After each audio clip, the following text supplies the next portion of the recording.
Good afternoon. तो इस कार्यशाला के आज के द्वितीय सत्र में हमारे साथ रिसोर्स पर्सन के रूप में विराजमान है अंजू, जो हमारे साथ राजस्थान विश्वविद्यालय में पढ़ी भी है और अभी राजकीय महाविद्यालय कालाडेरा में सहायक आचार्य के रूप में अभी पोस्टेड है। और वो अभी लेटेस्ट जो आरपीएससी कॉलेज लेक्चरर का इंटरव्यू है उनको फेस किया है, उसमें सफल रही हैं। तो खास तौर से जो हमारी महिला प्रतिभागी हैं, छात्राएं हैं, उनसे कि भाई आपको क्या पहनना चाहिए, क्या सवाल महिला होने के नाते विशेष तौर पर आपसे पूछे जा सकते हैं, उसके लिए आप ज़रूर बात करें। और ये लाइव इंटरेक्शन होना चाहिए, आप लोग पूरा सवाल ववाल पूछ सकते हैं। तो खास तौर से ये लोग इतना दूर दूर से आए हैं, ये कॉलेज मतलब अटेंड करके और फिर आपके लिए समय निकाल के आई है, तो ये एक बहुत बड़ी बात है। अंजू, हम लोग सच में बहुत आभारी हैं और ये संपूर्ण प्रतिभागी भी बेसब्री से हमारा इंतजार कर रहे थे कि भाई मैडम आए और हमें थोड़ा सा बताएं कि किस तरह से प्रिपेयर करना चाहिए। तो मैं बुलाऊंगा अंजू को। तो यहाँ पर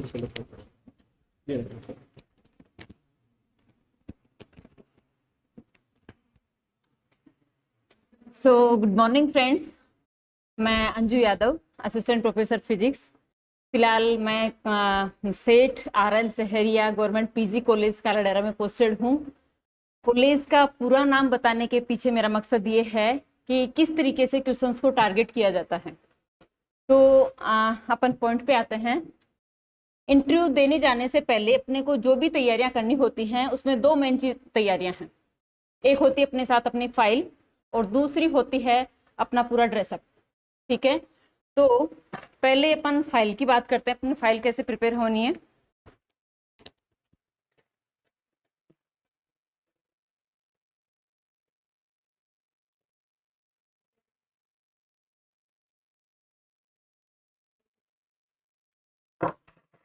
तो फाइल में अपना होता है पूरे डॉक्यूमेंट्स एकेडमिक,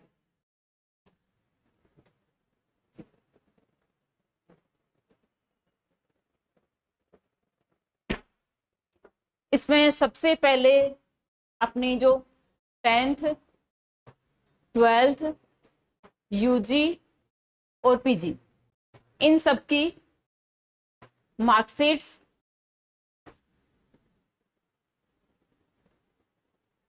और दूसरा इन सब की डिग्रीज।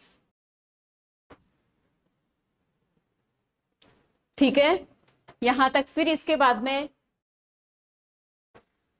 जो कि इसके पोस्ट के लिए रिक्वायरमेंट है, नेट सेट या फिर गेट का जो भी आपका सर्टिफिकेट है।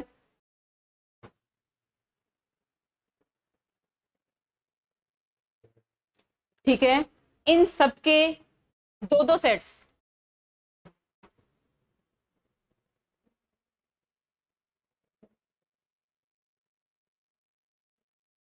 इन सबके अपने पास दो दो सेट्स होने चाहिए। इसके अलावा अगर ये आप ऑलरेडी जॉब में हो तो आपको उस डिपार्टमेंट की एनओसी लेनी होगी, if you have already A job.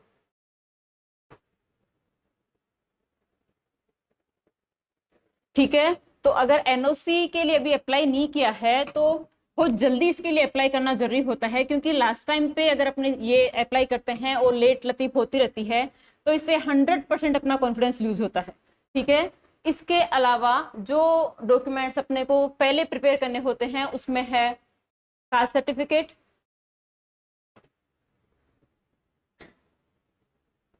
और डोमिसाइल। ये दोनों कास्ट सर्टिफिकेट जो भी आपको ड्यूरेशन दिया गया है कि कितना पुराना होना चाहिए, तो ये ध्यान रखना चाहिए कि ये लेटेस्ट होना चाहिए आपका। ठीक है, जो भी नॉर्म्स में हो उसके अकॉर्डिंग आपको चलना है। इसके अलावा आपका जो टीचिंग एक्सपीरियंस सर्टिफिकेट्स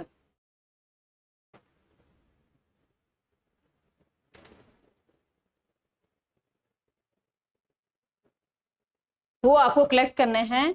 इसमें अगर आपको ये दिमाग में आ रहा हो कि कहीं से मान लो एक्स्ट्रा भी अगर सर्टिफिकेट बन सकें तो उनकी दौड़ में नहीं लगना है, क्योंकि ये टाइम उसके लिए नहीं बचा है।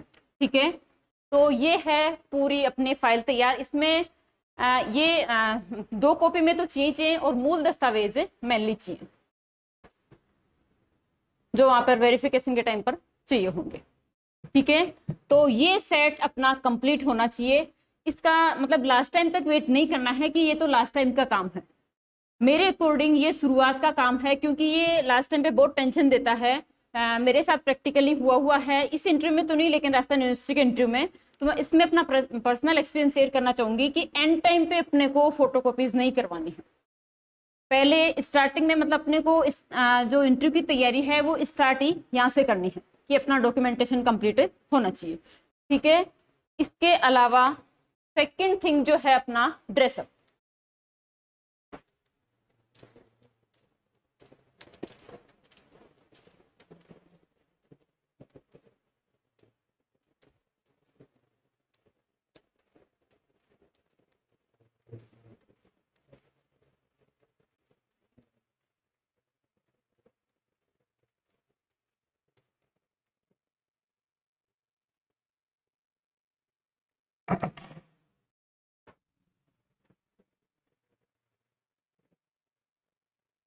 तो ड्रेस कोड में है मेनली जो बॉयज के लिए जो होता है, लाइट कलर की जो शर्ट होती है और डार्क कलर का फॉर्मल पैंट होता है। उसके अलावा एसेसरीज में तो बॉयज के कुछ ज्यादा कुछ खास होता नहीं है, एक बेल्ट होता है और लेदर के शूज होते हैं। इसके अलावा जो मैंडेटरी जो चीज है वो है अकॉर्डिंग टू मी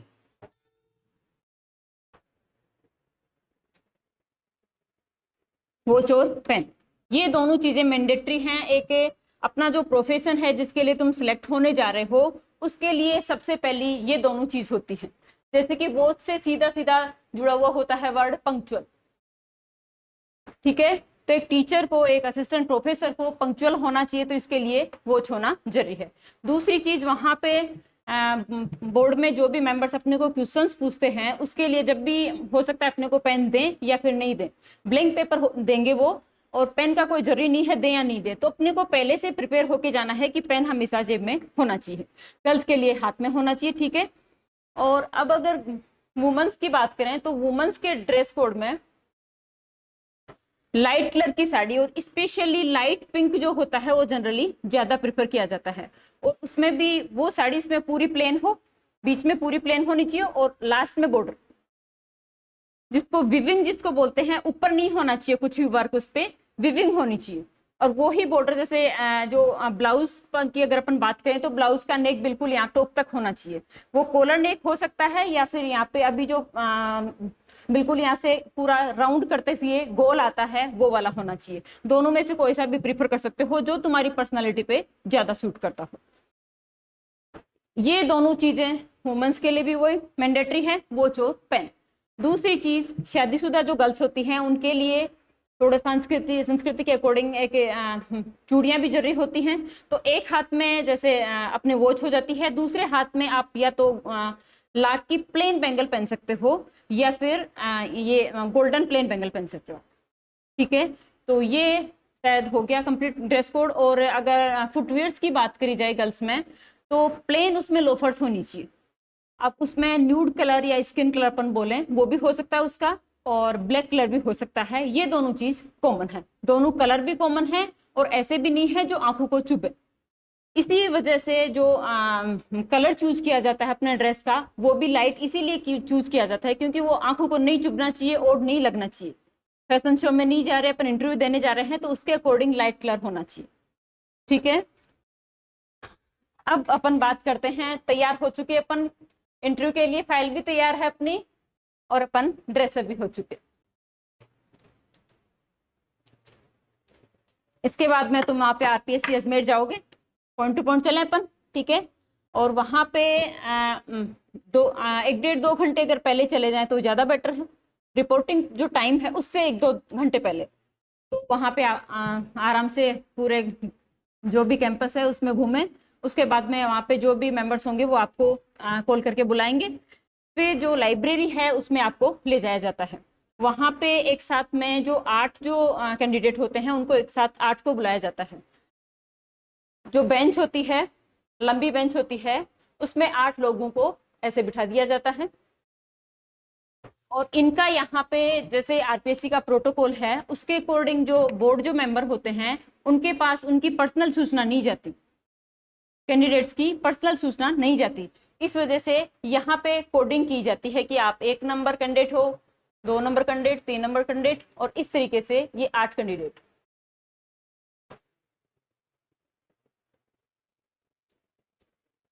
यहाँ पे तुम्हारे डॉक्यूमेंट्स वेरीफाई होते हैं।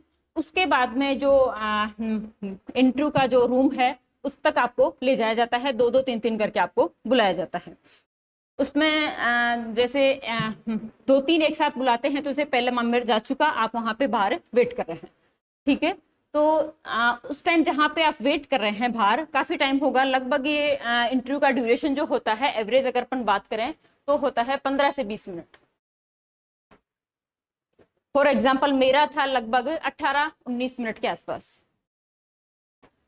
तो ये जो 15 से 20 मिनट का ड्यूरेशन है जिसमें अपने से जस्ट आगे वाले बंदे का इंटरव्यू हो रहा है, उस जो टाइम में अपने को सिर्फ सोचना क्या है कि बस जो भी कुछ आगे होना है उसको इम्प्लीमेंट करके देखना है कि कोई बंदा बाहर आएगा पहले जो अंदर गया हुआ है, उसके बाद में मेरे को कॉल किया जाएगा, तो फिर जैसे गेट खोला जाएगा, ठीक है।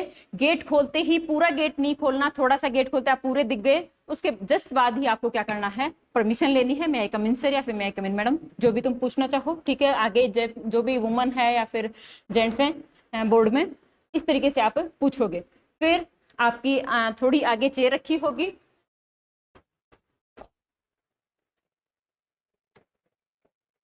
यहाँ पे जब तुम ये 8 लोग बैठे हुए हैं, ये इनको काफी देर तक रखा जाता है क्योंकि इसमें डॉक्यूमेंट्स वेरिफिकेशन में काफी टाइम लग जाता है।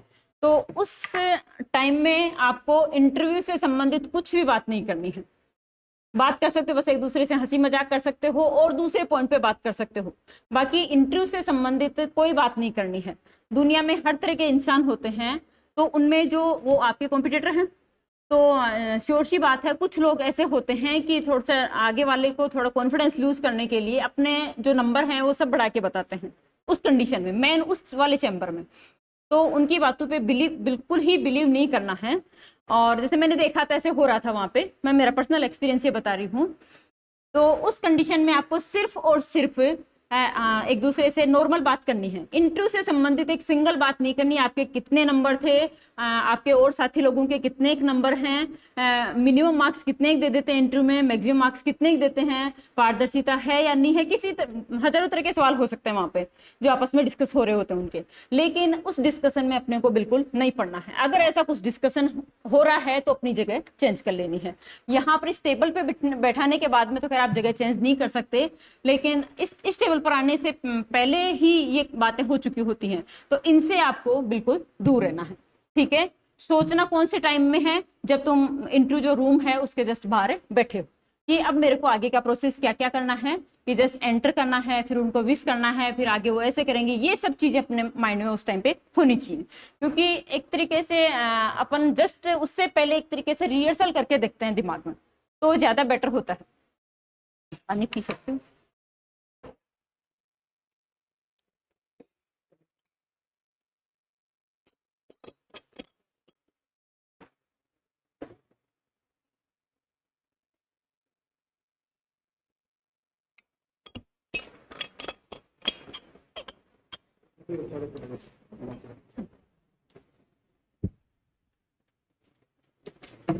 हाँ, तो अपन वहां की थोड़ी सी पिक्चर बना लेते हैं। देखो मान लो ये है अपना इंटरव्यू रूम। इसमें बिल्कुल यहाँ पे जो चेयरपर्सन होता है वो बैठा रहता है, आरपीसी का जो मेंबर होता है, और इसके दोनों साइड 2 एक्सपर्ट बैठे होते हैं।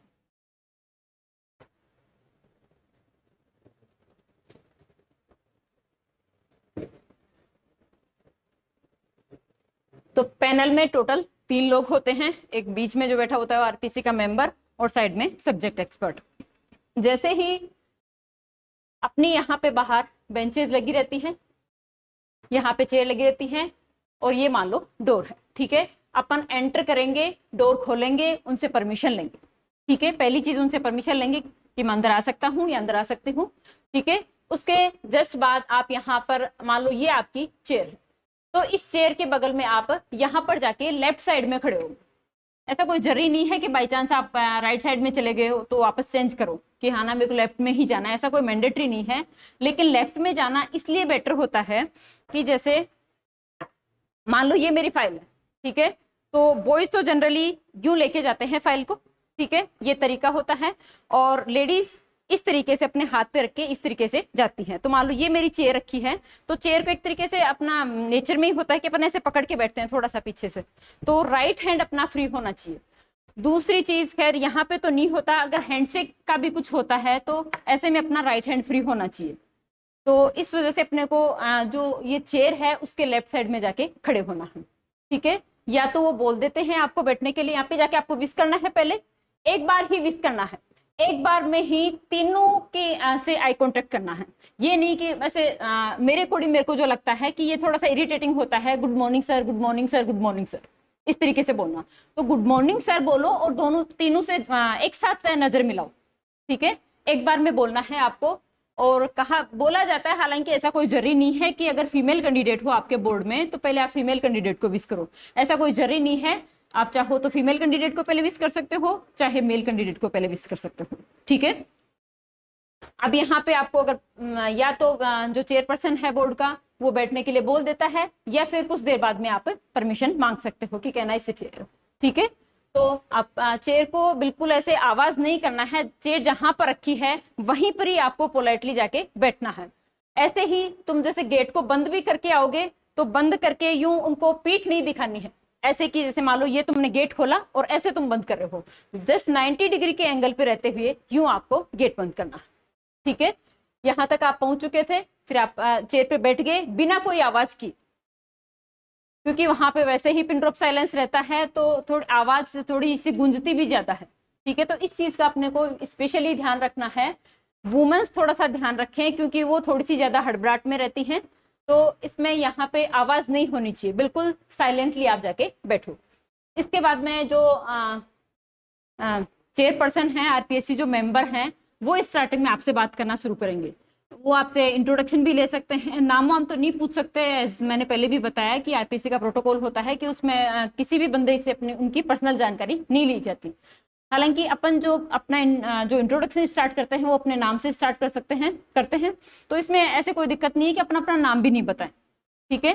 पूरा अपना इंट्रोडक्शन दे सकते हैं। इंट्रोडक्शन में अपना नाम और फिर कौन से डिस्ट्रिक्ट से आप बिलोंग करते हैं वो डिस्ट्रिक्ट, 10th मान लो 10th क्लास की आप परसेंटेज बता रहे हो तो 10th कौन सी स्कूल से करी और कौन से ईयर में करी और कितनी परसेंटेज के साथ करी, ठीक है। ऐसे ही 12th कौन सी स्कूल से करी और वही ईयर और परसेंटेज, और यूजी, और इसके बाद में पीजी, और फिर अगर कोई जॉब कर रहे हो तो आप उसके बारे में बता सकते हो, आपने नेट कब क्वालिफाई किया है उसके बारे में बता सकते हो, और अगर उसके कोई टीचिंग एक्सपीरियंस है तो उसकी वहां पे आप चर्चा कर सकते हो। इसमें अब यहीं से क्वेश्चन पुटअप होना शुरू हो जाते हैं। आरपीएससी जो मेंबर है वो आपसे क्या क्या सवाल पूछ सकता है, इस पर अपन चर्चा करेंगे।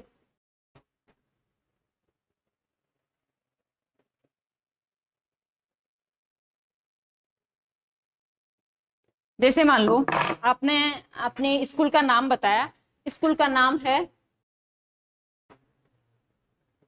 महर्षि दयानंद सरस्वती स्कूल जो भी है, ठीक है। ऐसे ही मान लो और भी कोई हो सकता है, गांधी महाविद्यालय हो सकता है, आपका जो कॉलेज है उसका नाम मान लो गांधी महाविद्यालय है, ठीक है। तो यहाँ से आरपीएससी मेंबर आपसे ये जो महापुरुष हैं इनके नाम पे कुछ क्वेश्चन पूछ सकता है कि कौन थे स्वामी विवेकानंद, कौन थे महर्षि दयानंद, कौन थे गांधी जी, उनके बारे में वो आपसे जानकारी ले सकता है। तो आपकी स्कूल या कॉलेज का नाम इस किसी भी महापुरुष के नाम पर है तो उसके बारे में थोड़ा सा पढ़कर जाना है, ठीक है।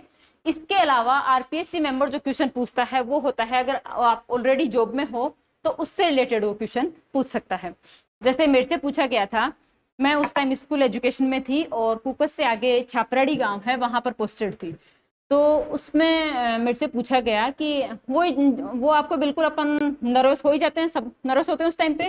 तो आरपीएससी मेंबर का तो मैंने मेरे केस में यही काम देखा कि बस उसकी नर्वसनेस को खत्म करना है कैसे भी, तो बिल्कुल नॉर्मल बात की थी उन्होंने।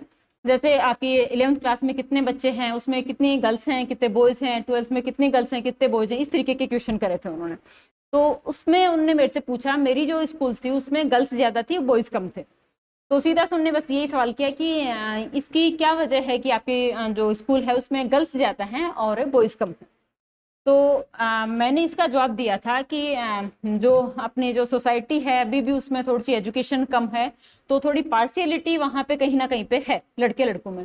तो लड़कों को तो जनरली प्राइवेट स्कूल में भेज दिया जाता है और लड़कियों को नहीं भेजा जाता, तो ऑब्वियसली वहीं आनी है गवर्नमेंट स्कूल में। इस वजह से मेरे अकॉर्डिंग कहीं ना कहीं इस जो गर्ल्स की स्ट्रेंथ ज़्यादा है और बॉयज़ की स्ट्रेंथ कम है। उसके बाद में पीएससी मेंबर का मेरे से कुछ खास क्वेश्चन नहीं पूछा गया था, ऐसे ही नॉर्मल बातें हैं कि उन्होंने कहा कि शायद हो सकता है कि स्कूलें तो खाली हो जाएं, क्योंकि ज़्यादातर जो हमारे साथी लोग थे वो स्कूल लेक्चरर थे उस टाइम पे। कई साथी लोग ऐसे थे, जैसे हम 8 लोग थे, उनमें से भी 6 लोग ऐसे थे जो स्कूल एजुकेशन में उस टाइम पे काम कर रहे थे, 2 ही लोग थे जो उस टाइम पे जॉब नहीं कर रहे थे। तो इस तरीके से आरपीएससी मेंबर एक अपना बहुत अच्छा साथी होता है उस टाइम पे। मैं अपने बारे में बता रही हूँ, मेरे जो बोर्ड था उसमें थे बगड़िया सर, तो बिल्कुल उन्होंने मेरे को नॉर्मल करने के लिए काफी देर तक बात करी, और इस ये जो सवाल अभी मैंने बताया आपको, इस सवाल के अलावा और कुछ नहीं पूछा। आपने 10th कहाँ से करी, 12th कहाँ से करी, कौन से जिले से बिलोंग करते हो, ये वो बिल्कुल नॉर्मल बातें, उनका कोई क्वेश्चन ही नहीं था। बाकी क्वेश्चन जो पूछ सकता है आरपीएससी मेंबर्स, उनकी लिस्ट अपन देखते हैं।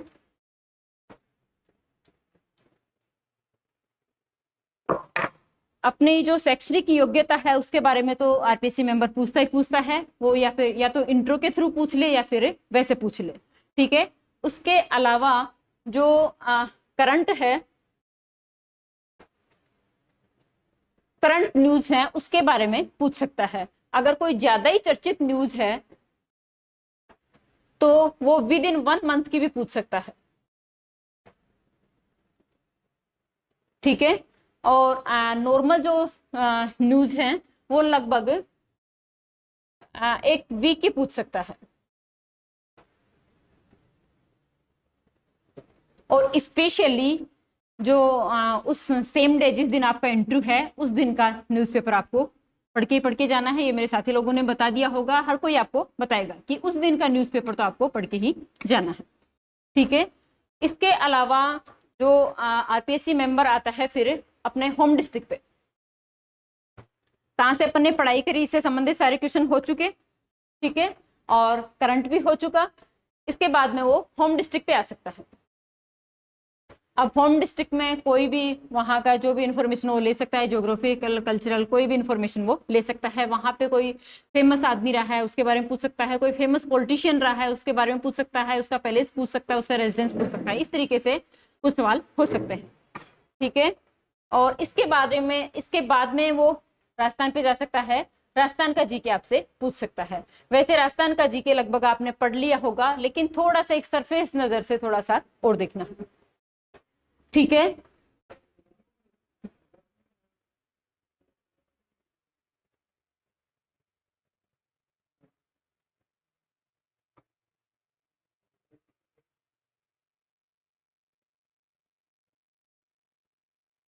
इसके बाद में अपन बात करते हैं, आरपीसी मेंबर ने अपने क्वेश्चंस कंप्लीट हो गए, उसके बाद में वो एक्सपर्ट्स को बोलते हैं कि आप अब इनसे क्वेश्चन पूछिए।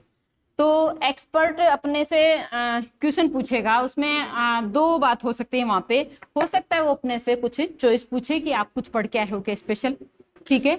तो चॉइस पूछने के बाद भी आप मेंटली प्रिपेयर रहें कि आपसे चाहे भले उन्होंने चॉइस पूछ ली होगी, लेकिन हो सकता है आपने कहा कि मैं इलेक्ट्रॉनिक्स पढ़ के आई हूँ, तो हो सकता है वो इलेक्ट्रॉनिक्स से बिल्कुल पूछे ही नहीं क्वेश्चन। इसमें दोनों पॉसिबिलिटीज बनती हैं कि वो आपसे चॉइस पूछेगा भी और उसके बाद भी उससे नहीं पूछेगा क्वेश्चन, दूसरे से पूछ सकता है। तो इसके लिए हमेशा मेंटली प्रिपेयर रहना, यही चीज आपका कॉन्फिडेंस शो करेगी। वहां पे पहले से प्रिपेयर रहना है आपको कि हो सकता है मैं जो बताऊं उसमें से पूछे ही नहीं, लेकिन इसके लिए ये नहीं करना है 100%, ये नहीं मान के चलना है कि ओपन से पूछेगा ही नहीं, ठीक है। एक अगर पॉसिबिलिटी बनती है तो अपने पास ये पॉजिटिव पॉइंट होगा, अपन पढ़ के जाएंगे कुछ भी एक स्पेशल ब्रांच जो भी फिजिक्स की, इलेक्ट्रॉनिक्स है, ईडी है, क्वांटम है, क्लासिकल मैथमेटिकल है, जो भी, तो ये 1-2 आप बिल्कुल क्लियरली पढ़ के जाएं, उनको ज्यादा टाइम देके जाएं कंपेरेटिवली, ठीक है। उसके बाद आपसे मान लो एक्सपर्ट क्वेश्चन पूछेगा, अब उस वहां पे भी कई चांस हो सकते हैं, हो सकता है आपको उसका आंसर आए, हो सकता है कोई थोड़ा बहुत आप उसके बारे में बता पाओ, और हो सकता है आपको बिल्कुल नहीं है। अगर बिल्कुल नहीं आए तो ऐसे डिमोरलाइज नहीं होना है। ऐसे मान लो सॉरी कहना होता है उस टाइम पे, ओबीसी बात है, सब सॉरी कह के आगे बढ़ते हैं फिर कि सॉरी सर नहीं आता। एक तो आप उस टाइम पे से बोलो सॉरी सर नहीं आता, ये इस तरीके से नहीं बोलना है बिल्कुल भी, बिल्कुल क्लियरली सॉरी सर ये नहीं आता, अभी मैं इस चीज टॉपिक के भी टच में नहीं हूँ, बिल्कुल क्लियरली आपको ऐसे बोलना है, ऐसे बिल्कुल ऐसे हताश नहीं होना है उस टाइम पे, ठीक है। और दूसरी कंडीशन ये है कि आपको थोड़ा बहुत उसका आंसर आता है, टूटा फूटा आप उसका आंसर बता सकते हो। तो अगर टूटा फूटा आंसर आप बता रहे हो तो उस कंडीशन में स्पेशली ध्यान रखना, आपको जितना पूछा जाए आप उतना ही जवाब दो, आपको उसका बस सिर्फ पॉइंटेड इंफॉर्मेशन देनी है उसकी, ये नहीं कि बहुत ऐसे बड़े बड़े से वर्ड काम में ले लिए फिर उस पे एक्शन वो जो एक्सपर्ट है वो जाएगा, सीधी सी बात है। और फिर वहां पे अगर आपका आंसर नहीं आया तो आपका जो इंटरव्यू निगेटिव डायरेक्शन में ही जाएगा। तो बिल्कुल ऐसे पॉइंटेड उसका आपको आंसर देना है, ठीक है। वहां पे ज्ञान झाड़ने की कोई जरूरत नहीं है, ज्ञान झाड़ने का खूब मौका मिलेगा आपको बाद में, ठीक है। इसके बाद अगर आपको आंसर आता है तो वेल एंड गुड, बहुत अच्छा है कि आप आंसर दे दोगे तो फिर पॉजिटिव है ही अपने लिए। इसमें जो एक्सपर्ट है उसमें अपना आता है मेजर पार्ट जो माइक्रो टीचिंग का, लगभग फिक्स ही होता है कि अपने से माइक्रो टीचिंग 5-10 मिनट तो नहीं तो 3 मिनट के लिए वो माइक्रो टीचिंग करवा के देख सकते हैं। अब माइक्रो टीचिंग में ये है कि आपको कौन सा टॉपिक चूज करना है और उसको किस तरीके से तैयार करना है। तो टॉपिक चूज करने में मैंने अपना टॉपिक इस तरीके से चूज किया था और क्यों किया था उसके बारे में बताऊंगी कि मैंने किया था फंडामेंटल फोर्सेज इन नेचर।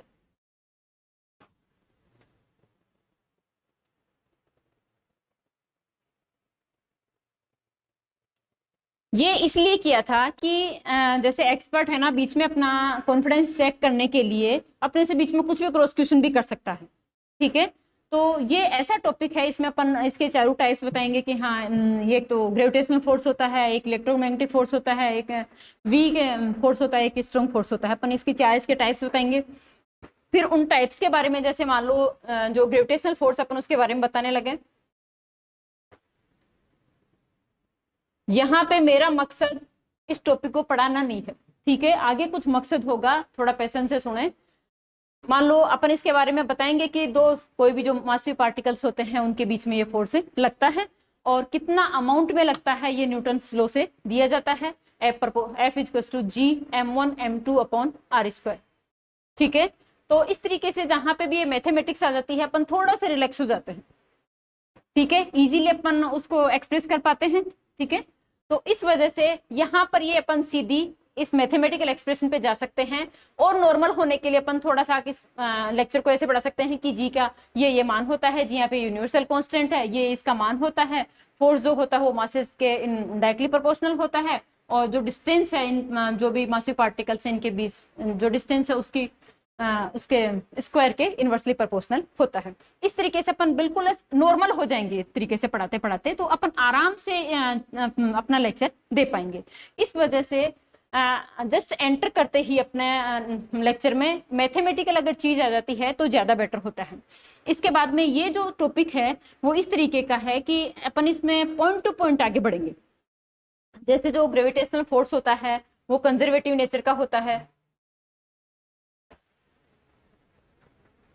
ठीक है।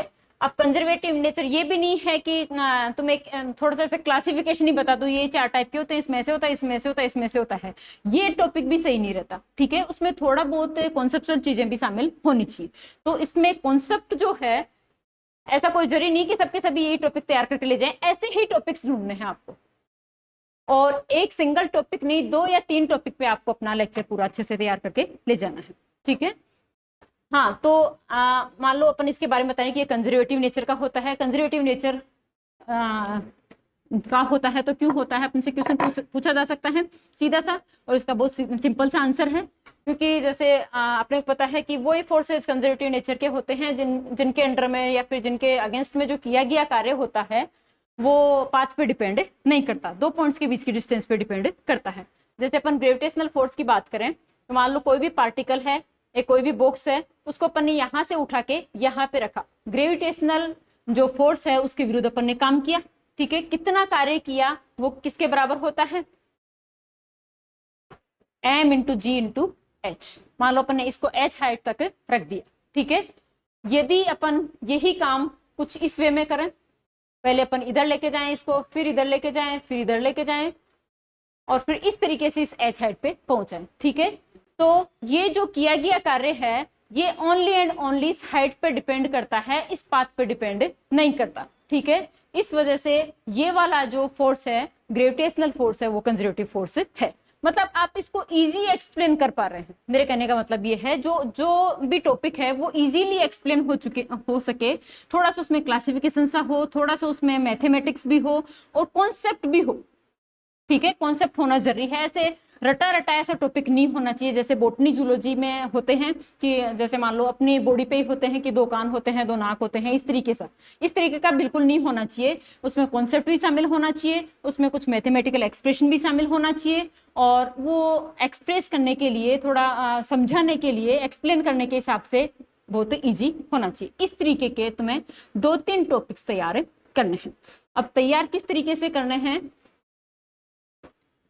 लगभग 10 बार कम से कम अपने को टीच करना है उसको, ठीक है। चाहे तो अपन मिरर में देख के कर सकते हैं, चाहे अपन किसी साथी लोग को सामने बिठा के कर सकते हैं। मैं ये कहना चाहूंगी कि कोई भी अपना साथी अगर सामने बैठा हो तो ज्यादा बेटर है, अपन उसको बोर्ड मेंबर्स मान के कर सकते हैं, ठीक है। क्योंकि अगर तुम सिर्फ मिरर का यूज करोगे उस टाइम पे तो सिचुएशन कुछ अलग रहेगी, तो उस टाइम वाली सिचुएशन आपको पहले से क्रिएट करके और फिर अपना लेक्चर तैयार करना है, और कम से कम 10 बार आपको ये लेक्चर तैयार करना है, और लगभग 10-1 मिनट का। इसमें दूसरी चीज एक और होती है कि आप अपना जैसे फिजिक्स सब्जेक्ट ही ऐसा है कि अपन बोर्ड पे शुरू हो जाते हैं, ठीक है, स्टार्टिंग से ही। लेकिन जो भी एक्सपर्ट्स होते हैं वो आपका कॉन्फिडेंस चेक करने के लिए, या फिर जैसे आपको डिस्टर्ब किया जाता है, क्रॉस क्वेश्चंस किए जाते हैं, उस कंडीशन में आपकी क्या रिएक्शन होती है, आप घबराते हो, नहीं घबराते, या फिर आप नॉर्मल रहते हो, इसके लिए वो आपसे बोल सकता है कि आप ओरली पढ़ाओ इसको, ठीक है। पेन और रजिस्टर का यूज मत करो, आप इसको ओरली पढ़ाओ। तो इस जो टॉपिक है अपना, उसको अपने को ऐसे तो तैयार करना ही है एज यूजुअल जैसे अपन पढ़ाते हैं, इसके अलावा अपने को ओरली भी उसको तैयार करके रखना है, ठीक है। मतलब बिना पेन का अपन यूज किए भी उसको पढ़ा सकें, दोनों तरीके से अपने को इसको तैयार करना है। अब 3 कम से कम ये टॉपिक्स अपने को लेने हैं, ठीक है। इसके बाद में जो अपने नॉर्मल फिजिकल जो एक्टिविटीज होती हैं, अपन क्या करते हैं, हड़बड़ाहट में रहते ही हैं और ये बोर्ड ऐसे कि ऐसे छोड़ के आ जाते हैं। सिंपल सी बात है, ये सब लोग बताते हैं, इसको बिल्कुल ऐसे साफ करके आना है, ठीक है, पोलाइटली साफ करना है। और इसमें भी मैंने वही चीज पहले बताई, जैसे अपन गेट खोल के अंदर एंटर करते हैं तो इस तरीके से नहीं करना है, ठीक है, कुछ इस तरीके से करना है, 90 डिग्री के एंगल पे अपना होने चाहिए, ठीक है। और डस्टर जहां से उठाया था आपने वहां पे रखना है, जहां से आपने मार्कर उठाया था वहां पे रखना है, ठीक है। तो एक्सपर्ट्स के क्वेश्चंस भी हो गए और आरपीएससी मेंबर के क्वेश्चंस भी हो गए। इसके बाद में जो कुछ चीजें होती हैं, जैसे अपन अपने से पहले जो भी इंटरव्यू दे के आ रहा है, ठीक है, सबको ऐसे रहता है कि पता नहीं क्या क्या क्वेश्चंस पूछोगे, तो अपने से पहले जो आ रहे हैं अपन उनसे पूछने लगते हैं कि क्या क्या क्वेश्चंस पूछे हैं।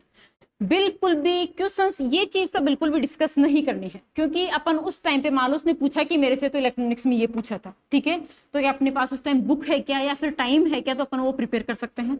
और कोई जरूरी भी नहीं है ना कि जो सवाल उनसे पूछे वैसे ही अपन से पूछे, हो सकता है कोई दूसरे क्वेश्चन भी पूछ सकते हैं। तो ये गलती स्पेशली बिल्कुल नहीं करनी कि सामने जो भी बंदा अभी पहले इंटरव्यू देके गया है उससे पूछे कि इंटरव्यू में क्या क्या पूछ रहे हैं, एक्सपर्ट क्या पूछ रहा है, आरपीसी मेंबर क्या पूछ रहा है, किस तरीके से वो बात कर रहे हैं, किस तरीके से नहीं कर रहे हैं, ठीक है। ज्यादा खड़ूस तो नहीं है ना, कुछ इस तरीके से तो नहीं है, इस तरीके से तो नहीं है, इस तरीके की बिल्कुल बातें नहीं करनी है, क्योंकि इस टाइम पे ये सब छोटी छोटी चीजें बहुत ज्यादा कॉन्फिडेंस लूज करती है, ठीक है।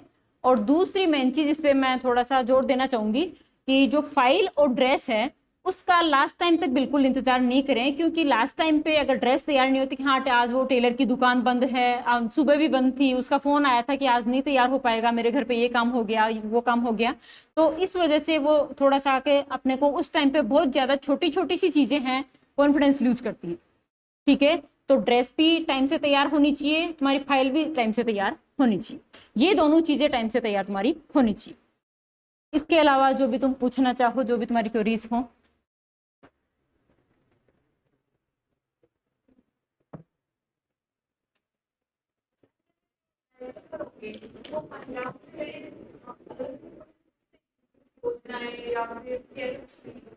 पूछ सकते हैं। एक चीज मैं ये भी कहना भूल गई थी कि फिलहाल जो मेन जो योजनाएं चल रही हैं उनका भी थोड़ा सा आपको देख लेना है। मेन जो योजनाएं चल रही हैं और महिला है तो महिला से संबंधित सच मैंने देखा नहीं, किसी से सुना भी नहीं कि महिला से संबंधित स्पेशल क्वेश्चन पूछे जाते हैं। और कोई?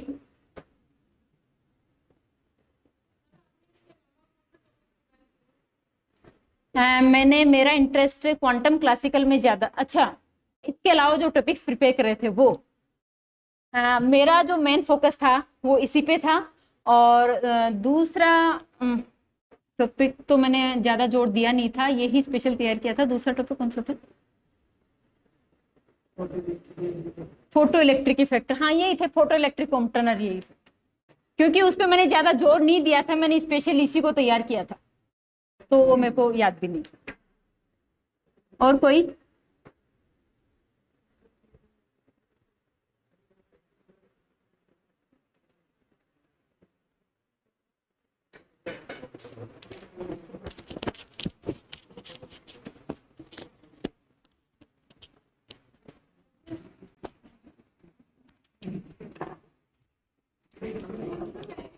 सूट, अगर आप साड़ी में कंफर्ट नहीं हो तो बिल्कुल आप सूट पहन सकते हो।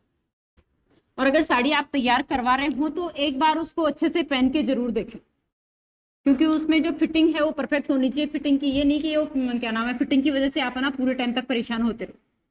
ठीक है, तो जो भी आपने ड्रेस तैयार करो उसको पहन के एक बार जरूर देखें, और ऐसी होनी चाहिए जिसमें बिल्कुल आप कंफर्ट हो।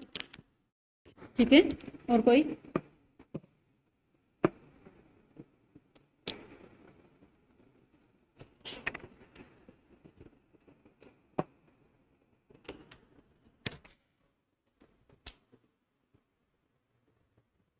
ठीक है,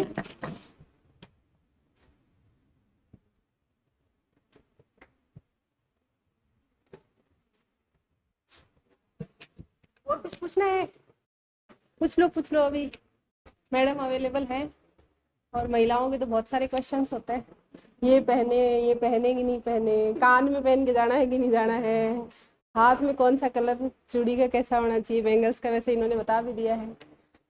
पूछना है तो विधि घूर चलो, आप वॉइस का पीछे कुछ पूछना है? वो पहन के जाने। ठीक है, चलो। बहुत बहुत धन्यवाद अंजू आपका। आपने इतनी दूर से ये कॉलेज अटेंड करने के बाद 10:30 बजे वहां से पेपर कंप्लीट करवाने के बाद इतनी दूर चल के आई है, 4 घंटे का सफर तय करके। आपने बच्चों को इतने अच्छे तरीके से एक एक बताया, जैसे मुझे भी ऐसा लग रहा था कि मैंने अभी अभी इंटरव्यू दे दिया है। जैसे मैं अभी बोर्ड रूम में घुस गई हूँ, फिर मेरे से बातचीत चल रही है, पूरा A to Z मतलब पॉइंट टू पॉइंट बताया है।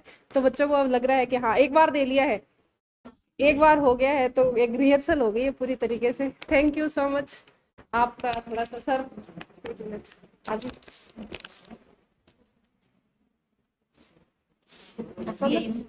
हाँ, तो